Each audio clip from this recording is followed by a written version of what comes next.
I love it. This one's an article in the Financial Post, one of the few outlets in Canada where you actually hear at least somewhat anti-liberal, leftist, progressive narratives, right? Kevin Lieben, it's an Financial Post comment. It's an opinion piece. The only fake news the government wants you to see is government fake news. I love it. Kevin Lieben, Libin, the only fake news the government wants you to see is government fake news. I love that headline. That's a good headline, Kevin. Warning. The following article is currently under review by Heritage Canada's current events and news substantiating oversight regulator, censor, in brackets, and is not currently verified by the government as legitimate news. The reader should be aware this might or might not be fake news. We recommend not consuming this news until after the official review is completed, a process that typically takes between 48 hours and 9 weeks. That's great. I love the satire in that. Good stuff. Just when you spot a breaking story that you think might be one of those fake news items that are supposedly now ruining democracy forever, it turns out that even more depressingly, it's actually real. Right? And we've seen this. We've seen this, right? Like this week when Federal Heritage Minister Melanie Joly mused about getting the government involved in controlling the spread of so-called fake news. Yeah, because getting the government involved in controlling what kind of information you get, what would that have anything to do with central planning or stifling free speech, right? Everything. Freshly returned from the World Economic Forum in Davos, well, there's your problem right there, right? These central planners are so out of touch. Now, we're trying to send them verbal messages all the time.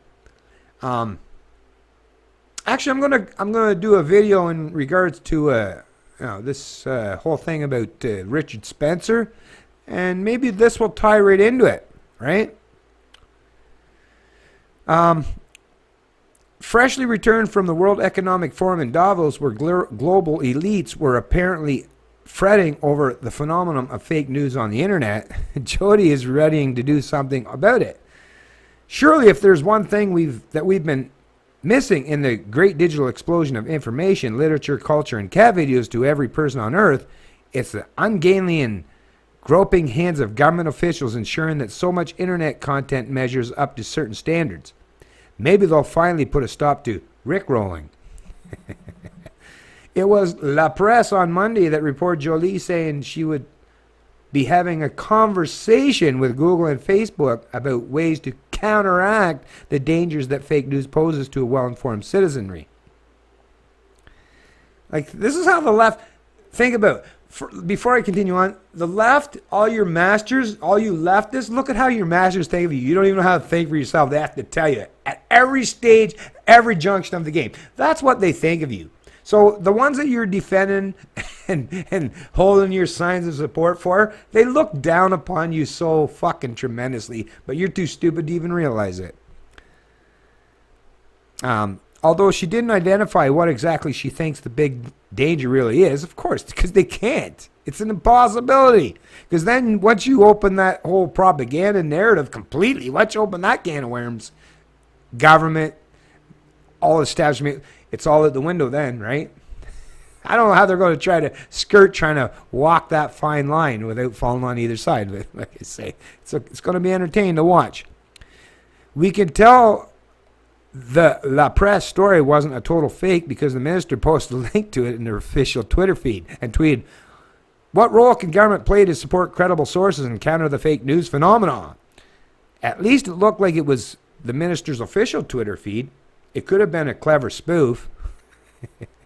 There's also, that's also assuming that Russians hadn't hacked her social media account, although there's been no news about that. But then, when you think about it, covering up the hack could easily be part of a fake news conspiracy. Or maybe, ... I love the way Kevin's going with this. It's great. Pointing out the fucking retarded, ridiculous hypocrisy and bullshit narratives that the leftists present. Oh boy. things get very Oliver Stone very quickly in this business of ferreting out fake news. Maybe that's why it's never worked before. Ever.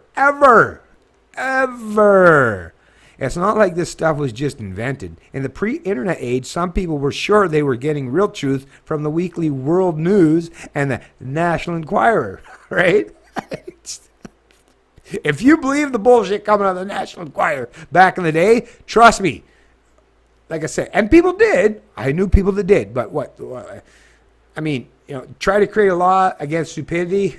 Yeah, you can't legislate against stupidity, right? But whatever.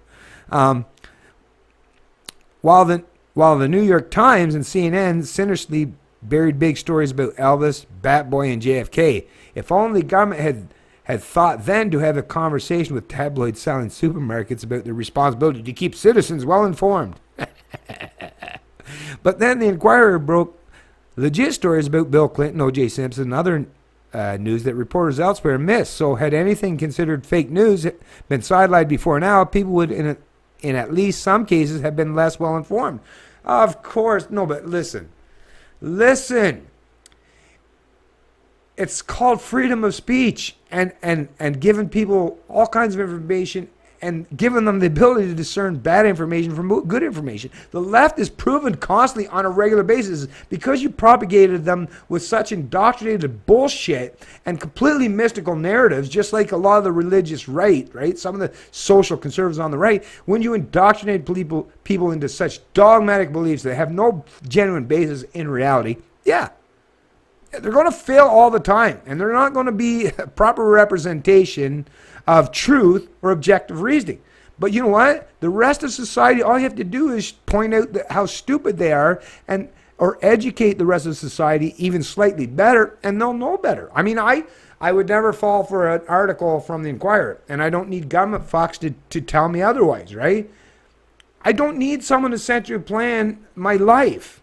I have a brain. Those that need that, or those who feel they need that, like I said, if you want to know why collectivists and those who follow that religion, that dogmatic belief, if you want to know why they're very fucking stupid, it's because they don't use their brain for themselves. They look for everyone else to do the thinking for them.